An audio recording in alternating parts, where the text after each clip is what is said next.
जय सद्गुरु महाराज को जय।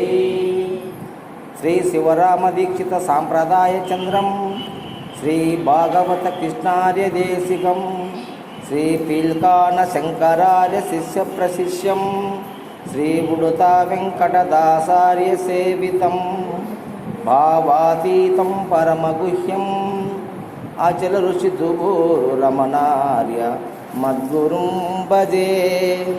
अचल ऋषि रमणार्य मद्गुरुं भजे। श्री सत्यदर्शन राजयोग अचलाश्रमं కడప జిల్లా పొద్దుటూరు తాలూకా చాపాడు మండలం పెద్ద చీయపాడు గ్రామంలో నిర్మితమైనటువంటి శ్రీ ప్రజ్ఞాన విలక్షణ డాక్టర్ శ్రీనివాసార్య సద్గురు స్వాముల వారి సత్యదర్శన రాజయోగ అచలాశ్రమనందు మనము ఆధ్యాత్మిక తరగతులను 3/10/2021 నాడు ప్రారంభించాము. ఇది 3వ వారం. సృష్టి ఆవిర్భావం గురించి మనము గత 2 వారాలలో చెప్పుకున్నాము. ఇప్పుడు కూడా సృష్టి ఆవిర్భావాన్ని గురించే మనం మాట్లాడుకుందాం.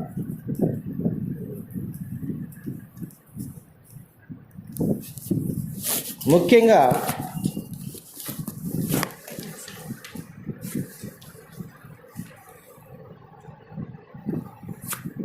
ముందు ఈ యొక్క అచలాశ్రమం అనగా ఇక్కడ కేవలం గురుదేవుడు మాత్రమే కొలువై గురు పూజలు, గురు భక్తి, గురు ధ్యానం, గురు మంత్రం అనేటువంటి సాధనల ద్వారా తన మన ధనములను గురువుకు అర్పించి శిష్యుడు ఈ యొక్క బ్రహ్మ విద్యను గురువు దగ్గర అభ్యసించి శ్రద్ధతో మరి శ్రవణ మనన నిధి ధ్యాస అనేటువంటి పద్ధతుల ద్వారా ఈ బోధను విని నిజదైవ తత్వాన్ని, తానెవరు అనేటువంటి అంశాన్ని రెండింటిని కూడా తెలుసుకొని జన్మరాహిత్య పదవి కోరేటువంటి ఒక గొప్ప అద్భుతమైనటువంటి ఆశ్రమము అచలాశ్రమము. ఇలా ఆశ్రమాలు మన భారతావనిలో ఎన్నో నిర్మితమై ఉన్నాయి. ఎందరో సద్గురువులు వారి వారి జ్ఞానాన్ని ఆశ్రమాల ద్వారా, మరి యూట్యూబ్ల ద్వారా, వాట్సాప్ల ద్వారా మనకు తెలియజేస్తున్నారు. మరి మన ఆశ్రమం విషయంలో మనము ఈ యొక్క బ్రహ్మ విద్యను ముందు సృష్టి రహస్యం దగ్గర నుంచి సృష్టి ఆవిర్భావం గురించి మొదలుపెట్టి తర్వాత ఆత్మానాత్మ వివేకము, ఆత్మ సాక్షాత్కారము అన్నటువంటి అంశాన్ని చెప్పుకుంటూ తర్వాత పరిపూర్ణ బోధలోకి ప్రవేశించి ఆ పరిపూర్ణ బోధను కూడా శిష్యునికి సమూలాగ్రంగా అందించి సర్వ సమస్యములు రహితము చేసి ఆ పరిపూర్ణ దైవ దర్శనాన్ని కలిగించేటువంటి ఉత్కృష్టమైనటువంటి విద్య అచల విద్య. అందులో భాగంగా ఈనాడు అనగా 17/10/2021 ఆదివారం మనము మరి ఆ యొక్క సృష్టి ఆవిర్భావం గురించి ఇంకో పద్ధతిలో చెప్పుకున్నాము. చెప్పుకునే ముందర ఒక చిన్న గేయము పాడుకున్నాము. దైవమైన చూపలేడు ఒక్క గురువును, సద్గురువైతే చూపగలడు దేవదేవుని. సద్గురువైతే చూపగలడు దేవదేవుని, ఆ దేవదేవుని. దైవమైన చూపలేడు ఒక్క గురువుని, సద్గురువైతే చూపగలడు దేవదేవుని. గురు బ్రహ్మ గురు విష్ణు గురుదేవో మహేశ్వర, గురు బ్రహ్మ గురు విష్ణు గురుదేవో మహేశ్వర. దైవమైన చూపలేడు ఒక్క గురువును, సద్గురువైతే చూపగలడు దేవదేవుని, ఆ దేవదేవుని. చదువులన్నీ మడలేవు పుస్తకాలలో,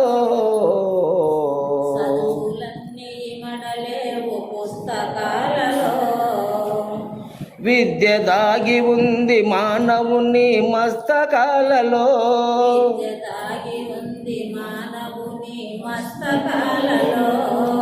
చదువులన్నీ మడలేవు పుస్తకాలలో,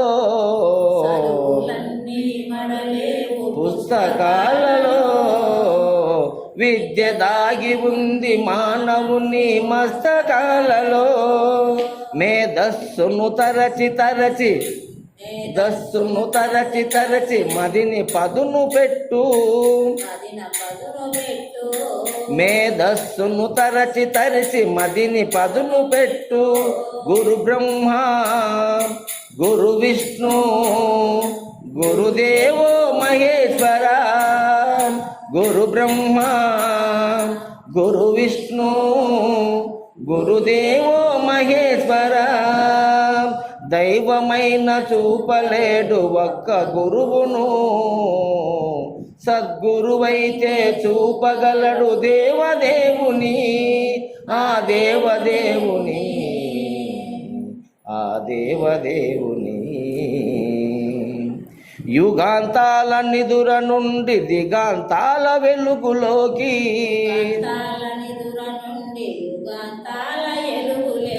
యుగాంతాల నిదుర నుండి దిగాంతాల వెలుగులేకి, నిదుర నుండి దిగాంతాల వెలుగులే. చేయి పట్టి వెన్ను తట్టి, చేయి పట్టి వెన్ను తట్టి నడిపించే గురునికి, వెన్ను తట్టి నడిపించే నందనాల వందనాలు సుమ పరిమళ చందనాలు, సుమ పరిమళ చందనాలు. గురు బ్రహ్మ గురు విష్ణు గురుదేవో మహేశ్వర, గురు బ్రహ్మ గురు విష్ణు గురుదేవో మహేశ్వర. దైవమైన చూపలేడు ఒక్క గురువును, సద్గురువైతే చూపగలడు దేవదేవుని. వేదాలను శోధించి వాకులతో సిక్కుదీసి, వేదాలను శోధించి వాకులతో సిక్కుదీసి, నాదముల సౌందర్యపు సుస్వరాలు మేళవించి, సుస్వరాలు మేళవించి, నాదముల సౌందర్యపు సుస్వరాలు మేళవి. సకల శాస్త్ర సారాన్ని ఉగ్గుపాల రంగలించి, సకల శాస్త్ర సారాన్ని ఉగ్గుపాల రంగలించి, శిష్యుని కందించే గురుదేవునికి, గురుదేవుని. దైవమైన చూపలేడు ఒక్క గురువును, సద్గురున చూపలేడు ఒక్క గురువును, సద్గురువైతే చూపగలడు దేవదేవుని, ఆ దేవ గురు బ్రహ్మ గురు విష్ణు గురుదేవో మహేశ్వర గురు సాక్షాత్ పరబ్రహ్మ తస్మయే శ్రీ గురవే నమః. తస్మయే శ్రీ గురవే నమః. జై సద్గురు మహారాజుకు.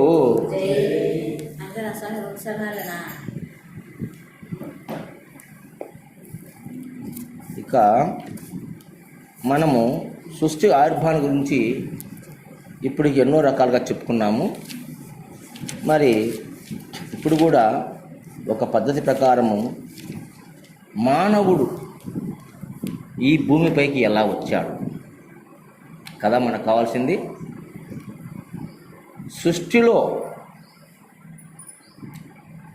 సృష్టింపబడిన 84 లక్షల జీవరాశులన్నింటిలోకి మానవ జన్మ మహోన్నతమైంది. ఈ మానవుడు ఎంతో విజ్ఞానాన్ని పొందినటువంటి వాడు ఈ మానవుడు. అయితే ఈ మనిషి జన్మ రావడానికి గల కారణమేమి, ఎలా వచ్చాడు ఈ మానవుడు, ఈ సృష్టి ఎలా మరి ఆవిర్భవించింది అని మనం ప్రశ్న వేసుకుంటే, ఈ విశ్వము అనంతం. విశ్వము అనంతం, అంతు లేనిది, అంతు లేనిది ఈ విశ్వం. అలాంటి అనంతమైన ఈ విశ్వము ఒకనాడు శూన్యంగా ఉన్నప్పుడు మనము చీకటి రాత్రి వేళ ఆకాశముల వైపు చూసినట్లయితే పైకి మనకు ఒక తెల్లటి చార లాంటిది కనపడుతుంది. ఇట్లా ఉత్తరం నుంచి దక్షిణం వరకు ఒక తెల్లటి చార లాంటిది కనపడుతుంది మనకు. చీకటి రాత్రి వేళ మనం చూసినట్లయితే, అంటే మేఘాలు లేకుండా ఆకాశము మరి శుద్ధంగా ఉన్నప్పుడు, నిర్మలంగా ఉన్నప్పుడు మనకు ఒక తెల్లటి చార దక్షిణం నుంచి ఉత్తరం వైపుకు ఒక సార్ కనపడుతుంది తెల్లగా. దానినే గెలాక్సీ అంటారు ఇంగ్లీష్లో, తెలుగులో పాలపుంత అంటారు. పాలపుంత. ఆ గెలాక్సీలోనే ఈ నక్షత్రాలు, సూర్యుడు, చంద్రుడు, మనము నివసించే భూమి కూడా అందులోనే ఉన్నది. అర్థమవుతుందా? అది ఎక్కడో పైన ఉంది కదా, మనం ఈడుండ కదా అనొచ్చు మీరు. అయితే ఈ సౌర కుటుంబం కూడా పాలపుంతలోనే ఉన్నది. ఆ పాలపుంతలోనే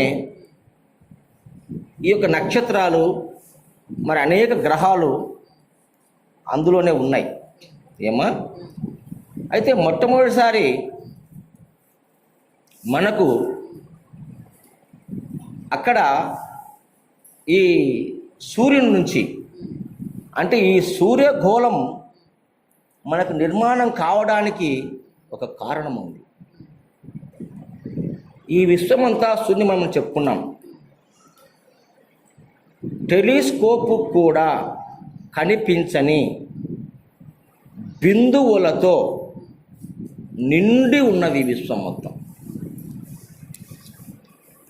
టెలిస్కోపు కూడా కనిపించని అతి సూక్ష్మమైన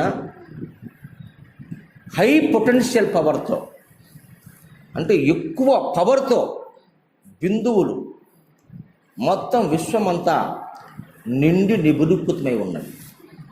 నిండి నిబిడీకృతమై ఉన్నాయి ఈ విశ్వములో. మనకు వర్షం పడేటప్పుడు ఇంద్రధనుస్సు కనపడుతుంది. మీరు చూసినారా ఇంద్రధనుస్సు? దానికి ఆ వర్ణాలు ఎలా వచ్చాయి, ఆ రంగులు ఎలా వచ్చినాయి? ప్రకృతిలో జరిగే ప్రతి వింతకు ప్రతి చర్యకు ఈ బిందువులే కారణం. సృష్టికి ఈ బిందువులే కారణం. పంచభూతాలు తర్వాత వచ్చినాయి. పంచభూతాల కన్నా ముందు అఖిలమంతయు బ్రహ్మము, బ్రహ్మం అఖిలం అంటున్నాం మనం. అఖిలమంతయు బ్రహ్మము, బ్రహ్మం అఖిలం. ఏంటి ఆ బ్రహ్మం?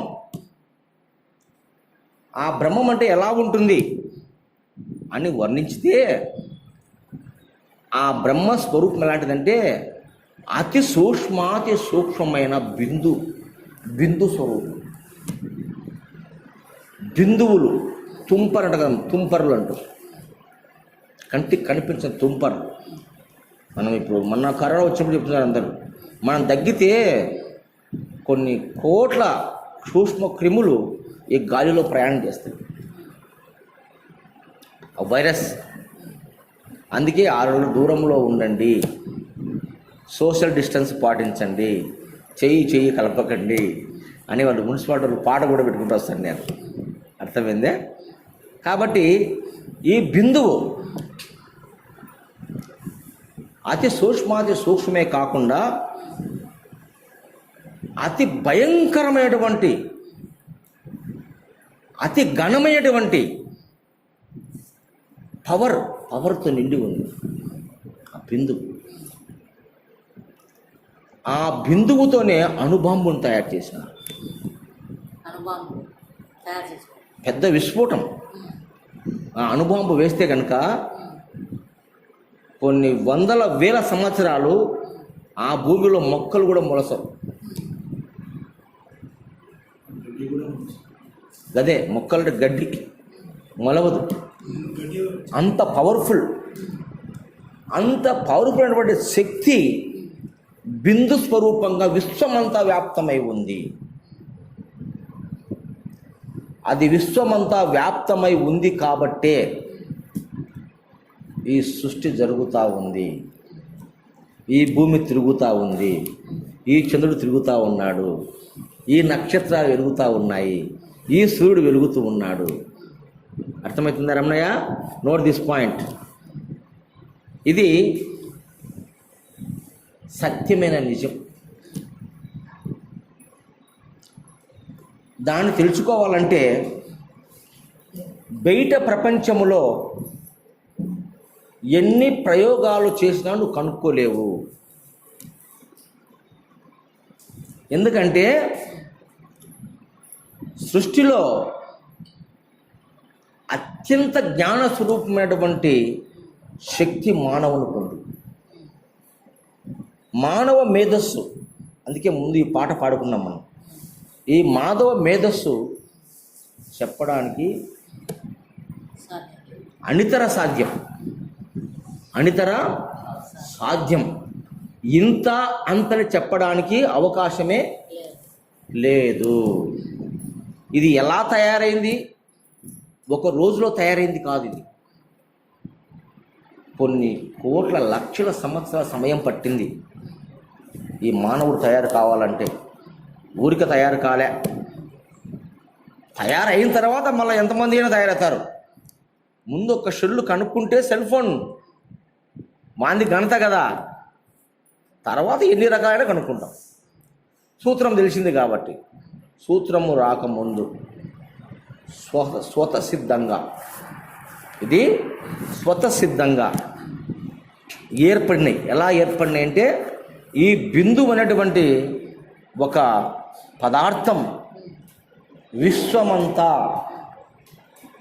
వ్యాప్తమై ఉన్నది. దాన్ని నువ్వు బ్రహ్మ అంటావో, ఆత్మ అంటావో, పరమాత్మ అంటావో, ఏమంటావో అది నీ యొక్క విజ్ఞతకే, నీ జ్ఞానానికే వదిలేస్తాం. ఎందుకంటే వారి జ్ఞానాన్ని బట్టి దాన్ని తీసుకోగలిగే శక్తి ఉండాలి. చెప్పినవన్నీ అర్థం కావు కదా మనిషికి. నేను ఆడ చెప్పిననో ఆడనీ మనస్సు, ఆడనీ తెలివి ఉంటే నీకు అర్థమవుతుంది, కానీ ఈడుంటే అర్థం కాదు. అటువంటి ఆ యొక్క బిందు స్వరూపం ఉంది కాబట్టే ఈనాడు నేను మాట్లాడే పలుకు ఈ మైకును చేరుతా ఉంది.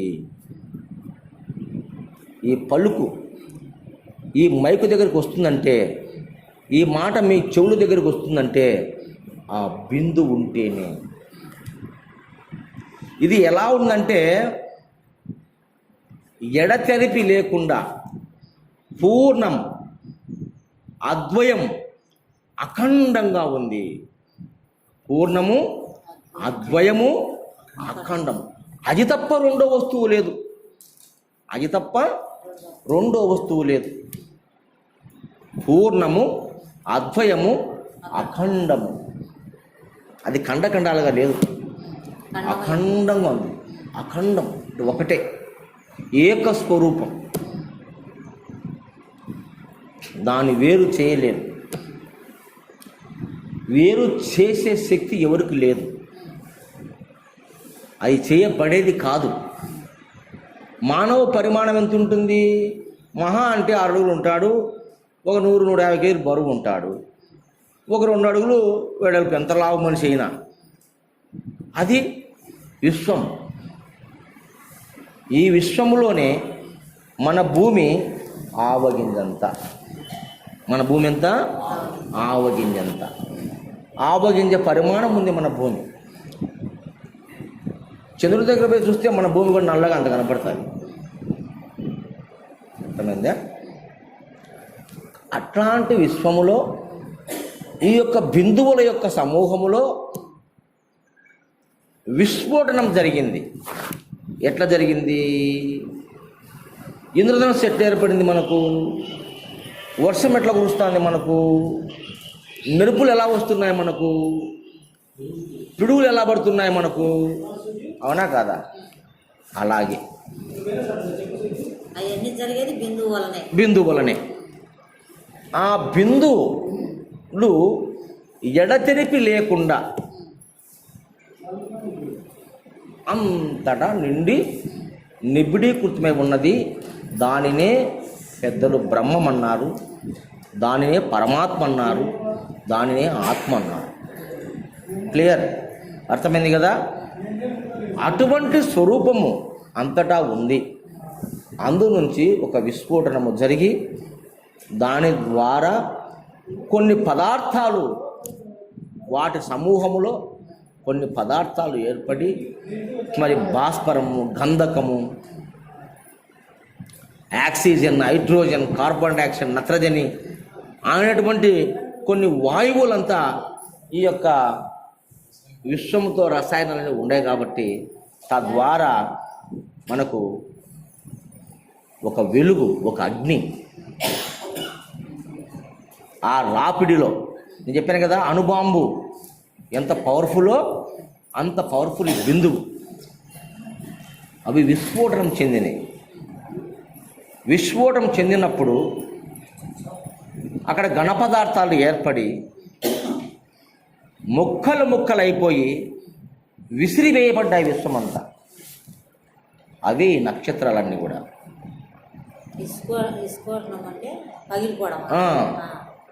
విస్ఫోటనం అంటే పగలడం. భూకంపం వస్తుంది, భూమి పగిలిపోతుంది కదా. ఎందుకు పగిలిపోయింది భూమి? ఘర్షణ జరిగింది, ఒత్తిడి జరిగింది, ఒత్తిడికి లోనైంది. అవునా? అలాగే ఆ బిందు సమూహములో ప్రెజర్, ఒక ఒత్తిడి ఏర్పడి విస్ఫోటనం జరిగి తద్వారా విశ్వమంతా వెదజల్లబడింది. పదార్థం ఆ పదార్థాలన్నీ ఇప్పుడు ఎలుగుతూ ఉన్నాయి. అయ్యే నక్షత్రాలు. అవునా? అందులో మన సూర్యుడు కూడా ఒక నక్షత్రం. సూర్యుడు కూడా ఒక నక్షత్రం. సుదూర ప్రాంతాలకు వెళితే సూర్యుడు కూడా ఒక నక్షత్రంలాగా కనపడతాడు. ఒక నక్షత్రంలాగా కనపడతాడు. మన సౌర కుటుంబంలో 9 గ్రహాలు ఉన్నాయి. అవునా? మన సౌర కుటుంబంలో 9 గ్రహాలు ఉన్నాయి. ఈ 9 గ్రహాలు కూడా సూర్యుడి నుంచి విడపడిన శకలాలు. సూర్యుడి నుంచి విడపడిన శకలాలు ఆ గురుత్వాకర్షణ శక్తి ఉండబట్టి ఆ కక్షలలోనే ఈ 9 గ్రహాలు సూర్యుని చుట్టూ తిరుగుతున్నాయి. ఓకేనా? అంతవరకు డౌట్ ఏం లేదు కదా. తర్వాత ఎలా అంటే ఈ భూమి కూడా సూర్యుడి నుంచి విడిపడి వచ్చిన ఒక శకలం, ఒక భాగం. ఇది కూడా ఒకప్పుడు మండే సూర్యుడే.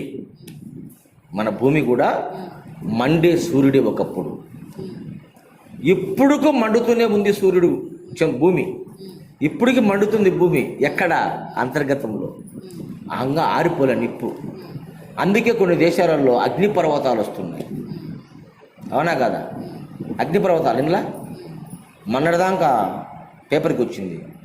అదేదో పర్వతం అగ్నిపర్వతాలు లేచి ఆ ద్రవం, అగ్ని ద్రవం, అది మనము ఒక లోహం కాలుస్తే ద్రవం ఎట్లా పారుతుందో ఎర్రగా, లార్వా, అట్లా ఆ విధంగా భూమి నుంచి ఒక అతి భయంకరమైన వేడి ద్రవ పదార్థము సముద్రంలోకి పారుతుందంట.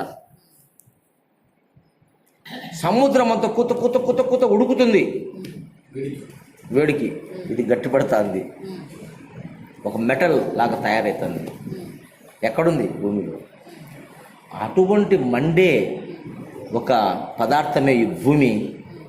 కొన్ని లక్షల సంవత్సరాలు మండి మండి మండి మండి మండి మంట మడితే ఏమవుతుంది? మనకు పొగ వస్తుందా రాదా? వస్తుంది కదా పొగ.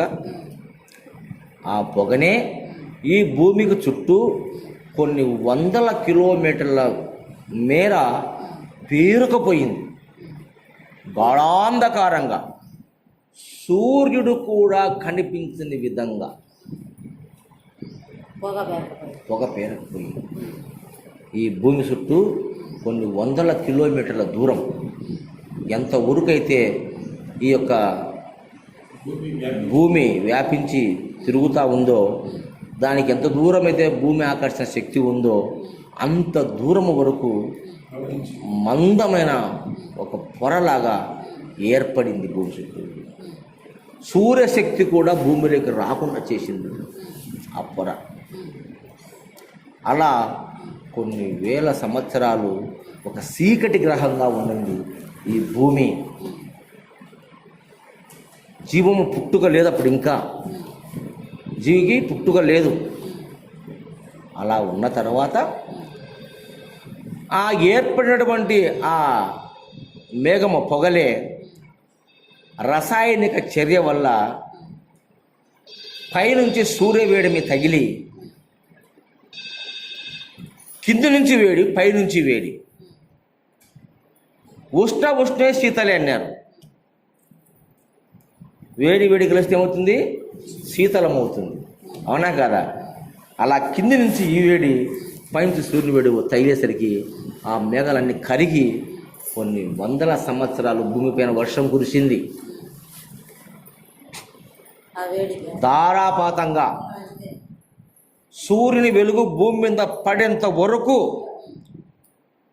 కరిగి మేఘమంతా వర్షం కురిసి ధారాపాతంగా ప్రవహించింది భూమి అంతా. ఆ ప్రవహించడంలో భూమి తిరుగుతుంది కదా, తిరుగుతున్నప్పుడు నీరంతా కూడా ప్రవహించి ప్రవహించి ప్రవహించి ప్రవహించి మెట్ట పల్లాలు ఉన్నప్పుడు ఆ పల్లములోకి చేరింది నీరంతా. అప్పుడు భూమిని 75% నీరు ఆక్రమించింది. నీరు భూమిని 75% ఆక్రమించేసింది. కేవలం పావలా భాగం మాత్రమే తేలుతా ఉంది సముద్రంలో, భూభాగం. అప్పుడు ప్రవహించినటువంటి ఆ నీరు వల్లనే మనకు నదులు ఏర్పడ్డాయి, సరస్సులు ఏర్పడ్డాయి. ఈ గుట్టలు వచ్చినాయి చూడు, శేషాచల కొండలంట. ఇవన్నీ మెత్తగుండే పదార్థమంతా కరిగి మనకి మెట్ట భూములుగా మనకు తయారైనాయి. కొన్ని ఎడారులుగా తయారైనాయి. ఇసుక కరగనేటి కొండలుగా నిలబడిపోయినాయి. ఈనాడు మనం చూసి కొండలని కూడా మనము పొయ్యిలో కట్టెలు కాల్చి మంట పెడతాము. అంతా అయిపోయినాక నీళ్లు చల్లి ఆరిపోస్తాం. నీళ్లు దండిగా పోస్తే ఏమవుతుంది? అంత బూడిదంతా లెవెల్ అవుతుంది, పారుతుంది. బొగ్గులు అక్కడక్కడ నిలబడతాయి.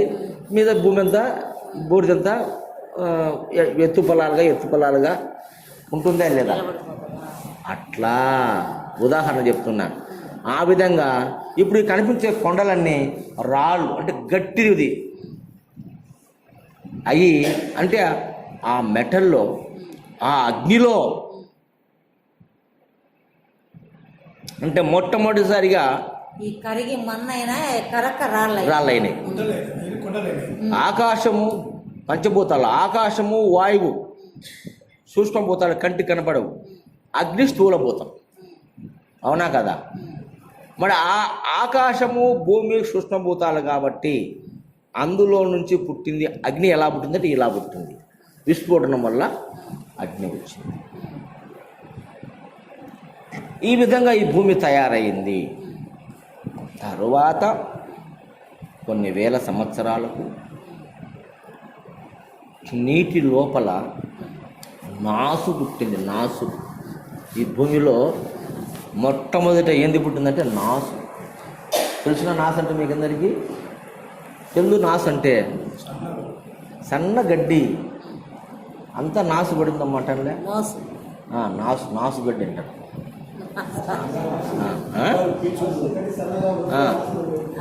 నాసు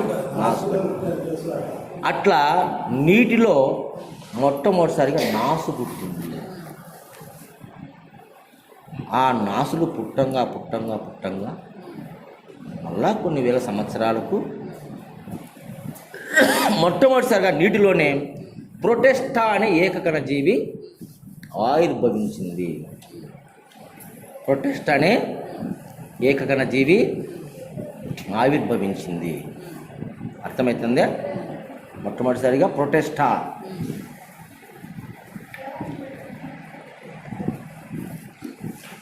అనే ఏకకణ జీవి పుట్టి కొన్ని వేల సంవత్సరాలకు ఏకకణ జీవి నుంచి బహుకణ జీవిగా మారి,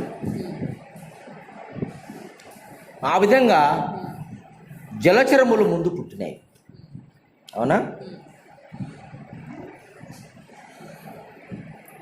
ఈ జలచరముల తర్వాత మరి ఉభయచరాలు, అంటే నీటిలోనూ భూమిలోనూ బ్రతికే జీవరాశులుగా పుడుతూ, మరి ప్రాకే జంతువులు, ఎగిరే పక్షులు సృష్టి ఎలా వచ్చిందంటే ప్రాకే జంతువులు, ఎగిరే పక్షులు, తర్వాత నాలుగుగాల జీవాలు, జంతువులు, తరువాత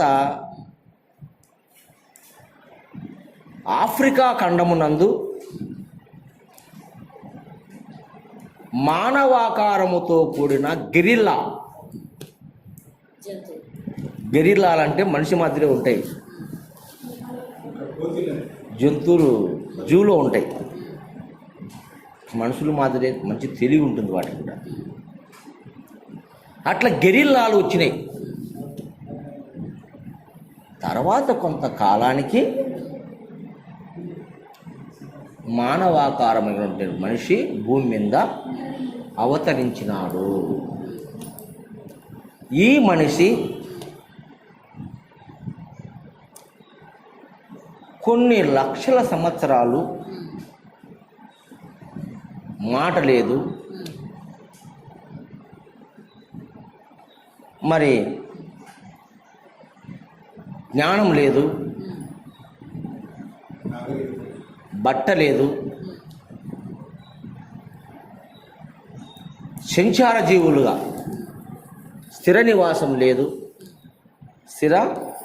నివాసం లేదు, సంచార జీవులుగా ఈ భూమండలం అంతా తిరిగినారు. ఈ భూమండలం అంతా అంటే ప్రపంచం మొత్తం. ఒకసాట కుదురు లేదు, ఇల్లు లేదు, లేదు. మామూలుగా జంతువుల మాదిరే తిరిగినారు. పోతానడమే. ఆడ పొద్దుగుతే ఆడ నిద్ర వచ్చి ఆడ పడుకోవడం, బాధ్యత లేదు. మెలకు వచ్చి లేచిపోతున్నాడు. చీకటినిలే వెలుగనిలే, రాత్రిలే పౌరులే, రాత్రి అయినా ఒకటే వాళ్ళకు, పౌరైనా ఒకటే. ఆహారము దుంపలు, పండ్లు, ఆకులు, అలములు అవి. వర్షాలు పడుతున్నాయి కదా, ఇంకా వర్షాలు పడుతున్నాయి కదా. అప్పుడు ఈ భూమి మీద మొక్కలు పుట్టినాయి కదా, ముందు పుట్టింది మొక్కలే కదా, మొక్కల నుంచి ఫలం వస్తుంది. ఎవరు పండించారా? ఎలా వచ్చినాయి ఆ మొక్కలు? భూమి నుంచి వచ్చినాయి. ఎందుకు? మొత్తం బిందు స్వరూపం, విశ్వం అంతా బిందు స్వరూపం. అణు స్వరూపం, అణువులు అంట. అణువు కన్నా సూక్ష్మం బిందువు అంటే. అణువు కన్నా సూక్ష్మమైనది బిందువు. అణువే కంటికి కనపడదు మనకు. వాటికన్నా 100 రెట్లు సూక్ష్మం బిందువు, కనిపించదు. టెలిస్కోపులు కూడా సిక్కలేదు. ఇప్పటికీ కూడా శాస్త్రవేత్తలు పరిశోధన చేస్తున్నారు. యాడికి కనుక్కోలేక దాన్ని దైవకణం అని పేరు పెట్టినారు. చిట్టశివుడికి దైవకణం ఉంది విశ్వమంతా అని చెప్పేశారు. సైంటిస్టులు చేతగాక ఒక దైవకణము ఉంది ఈ విశ్వము, ఆ దైవకణం ఉంది అని ఒకటి నిర్ధారణ చేశారు. ఈ మధ్యకాలంలోనే ఒప్పుకున్నారు సైన్స్ కూడా. దానే బిందువు. అర్థమవుతుందమ్మా? మరి అలా ఉంటే ఈ మానవుడు అనేక రకాలుగా కూరగాయలు అయితేనేమి, పండ్లు అయితేనేమి, గడ్డలు భూమిలో తవ్వుకొని, జంతుగడ్డలు అంటే బూచకరంగా మనం చెప్పుకుంటున్నప్పుడు అప్పుడు వాళ్ళకు పేరురా. మనిషికి పేరు లేదు, వృక్షానికి పేరు లేదు. ఇది ఆపిల్ పండు అని మనం అంటున్నాం ఇప్పుడు. ఆనాడు దానికి పేరు లేదు. ఏ పండుగకు పేరు లేదు, ఏ చెట్టుకు పేరు లేదు, ఏ మనిషికి పేరు లేదు. అవునా? ఇప్పుడు తెలివి వచ్చి మనం పెట్టుకున్నాం. తెలివి రాకపోతే పెట్టుకోడు. పిల్లోడు పుట్టినాడు, వానికి ఏం తెలుస్తుంది? వానికి పేరు మనం పెట్టాం, వాడు పెట్టుకోలేడు కదా. అర్థమవుతుంది? అట్లా ఆనాటి మానవుడు అనాగరికంగా ఉండి మాటలు రావు, కేవలం శబ్దాలే. ఈడొక మనిషి ఉన్నట్టు ఈడు అరుచి ఆపకు అరుచునే ఉన్నాను వారు అడుగుతాడు. ఇప్పుడు పక్షులు ఉంటాయి, ఈ చెట్టు మీద అరిచి ఆ చెట్టు ఒకటి అడుగుతుంది, నేను ఉండాని. అవునా కదా? అలాగా ఈ మనుషులు కూడా అప్పుడు ఎక్కడన్నా ఉండని చెట్లు ఎక్కి అరిసేవాళ్ళు. నేను ఇప్పుడు ఉన్నా అంటే మేము వస్తాము అక్కడికి, వాళ్ళు అరిసేవాళ్ళు. అరుపులతో కనుక్కునేవాళ్ళు. వాళ్ళు వచ్చండరా, రమ్మంటున్నారా, పొమ్మంటున్నారా అనేదంతా అరుపులే. ఆ అరుపులు కూడా ఆనాటి మానవుడు 2 పెదవులు కలిపి అరిసేది చేత కాదు. 2 పెదవులు కలిస్తే మాట వస్తుంది, 2 పెదవులు కలవకపోతే మాట రాదు. మీరు ప్రయత్నం చేయండి, నోరు చూసుకొని మాట్లాడండి. మాట పెదవులు కలిస్తేనే మాట వస్తుంది, పెదవులు కలవకపోతే మాట రాదు. కానీ కొన్ని అక్షరాలు అలాగే కనిపెట్టినారు అన్నాడు. మనకు అచ్చులు ఉన్నాయి తెలుగులో, ఆ ఈ ఊరు ఊరు ఔ, ఇవి అచ్చులు. పెదవులు కలిసవు, కలుస్తాయా? అవే వాళ్ళు ఆనాడు అరుపులు. వాళ్ళ అరుపులు ఆ అంటే ఒక అరుపు, ఆ అంటే ఒక అర్థం, ఈ అంటే ఒక అర్థం, ఈ అంటే ఒక అర్థం. వాడు సాగదీసి ఈ అని అనుకో, దానికి ఒక అర్థం. వాడు ఇబ్బందులు ఉన్నాడా, లేకపోతే సంతోషంగా ఉన్నాడా, ఆనందంగా ఉన్నాడా, ఏందన్నా వానికి ఏమన్నా మంచి ఆహారం సిక్కిందా, మనల్ని రమ్మనే, లేకపోతే ప్రమాదం ఉంది రావద్దనే. చూడు ఎన్ని అర్థాలు ఉన్నాయో. అట్లా అరుపుల్లో అర్థాలు కనుక్కున్నాడు మానవుడు, ఆనాటి మానవుడు, ఆది మానవుడు. అర్థమైందే? అరుపులే అక్షరాలైనవి. ఆ వద్దు వాడన్న ఆనే మనం ఈ వద్దు ఆని రాసుకుంటున్నాం, పిల్లోనికి నేర్పిస్తున్నాం. ఇది ఈనాడు మనం కనుక్కునేది కాదు, ఆనాడు వాడు కనుక్కున్నాడు. వాని అరుపులు మన తొలిదశ, మానవుని తొలిదశ అరుపులై. అట్టే ఇంగ్లీష్ దేశంలో వాళ్ళు కూడా AEIOU ఓవల్స్ అంటే అచ్చులు, ఇంగ్లీష్ భాషలో కూడా ఉండే అచ్చులు. AEIOU అని మాట్లాడితే పెదవులు కలసవు. AEIOU పెదవులు కలసవు.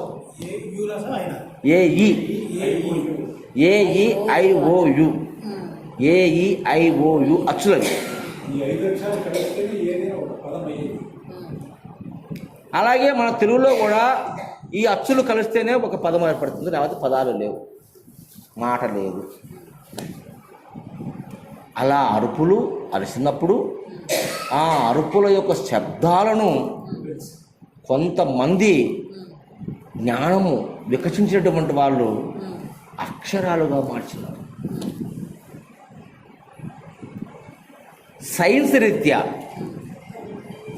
ఖగోళ శాస్త్రం రీత్యా 50,000 సంవత్సరాలకు పూర్వం ఉండే మనిషికి మాటలు లేవు. ఎంత దూరము? 50,000 సంవత్సరానికి పూర్వం ఉండే మనిషికి మాటలు లేవు. 50,000 సంవత్సరాలు, 50 సంవత్సరం ముందు మాటలు లేవు. 20,000 సంవత్సరాలకు ముందు లిపి లేదు, లిపి అక్షరాలు లేవు. ఎక్కువ కాదు, 20,000 సంవత్సరాలు అంతే, ఎక్కువ దూరం అక్కర్లేదు. కేవలం 20,000 సంవత్సరాలకు పూర్వము లిపి లేదు, రాత లేదు, అక్షరాలు లేవు.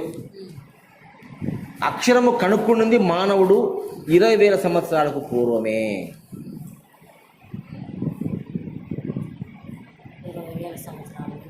కనుక్కున్నాడు. ఆ విధంగా సాగిన ఈ మానవ ఆవిర్భావము, ఈ మానవ పరిణామం ఎలా వచ్చింది? ఆ నుంచి ప్రారంభమయ్యి ఆహారము కేవలము ప్రకృతి ఇచ్చిన ఆహారాన్ని భుజిస్తూ ఒక్కొక్క మనిషి 1000 సంవత్సరాలు, 500 సంవత్సరాలు, 800 సంవత్సరాలు జీవించేవాళ్ళు. వేరే ఆలోచనలు.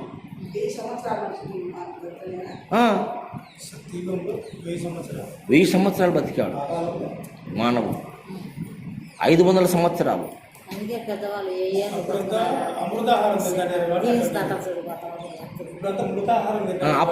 అప్పుడు పెద్దల దీవెన కూడా 1000 ఏళ్ళు నిండుగా 100 ఏళ్ళు 1000 ఏళ్ళు జీవితమని 1000 ఏళ్ళు అంటున్నారు. అప్పుడు అది ఇప్పుడు వీళ్ళు 100 ఏళ్ళే చెబుతున్నారు. ఇంకా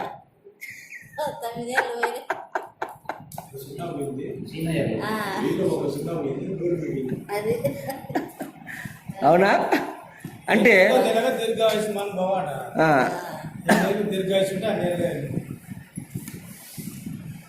1000 ఏళ్ళు ఒడిలోనైనా పిల్ల పాపలతో అని దీవిస్తున్నారు ఆ కాలం మానవుడు. ఈ కాలం మానవుడు 1000 పోయి నిండు 100 ఏళ్ళు ఉండనైనా అంటున్నాడు. కాబట్టి ఆ విధంగా పరిణామం చెందిన ఈ మానవుడు మరి రాను రాను ఈ యొక్క మానవ జాతి ఎక్కువ ఉత్పత్తి అయింది.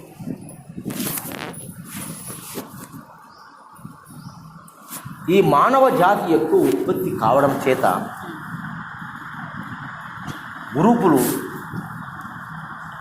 గ్రూపులుగా విడపడినాడు మానవుడు. తూర్పు దేశాన కొంతమంది, పశ్చిమాన కొంతమంది, దక్షిణాన కొంతమంది, ఉత్తరాన కొంతమంది, దిక్కుకు కొన్ని వర్గాలు ఏర్పడినాయి. విభజన జరిగింది. ఈ విభజన జరిగిన తర్వాత కాలక్రమేణా మరి సంతానం ఎలా కలిగింది అంటే, ఆనాడు స్త్రీ పురుషులకు సిగ్గు, లజ్జ, విడియం లేవు. ఉమ్.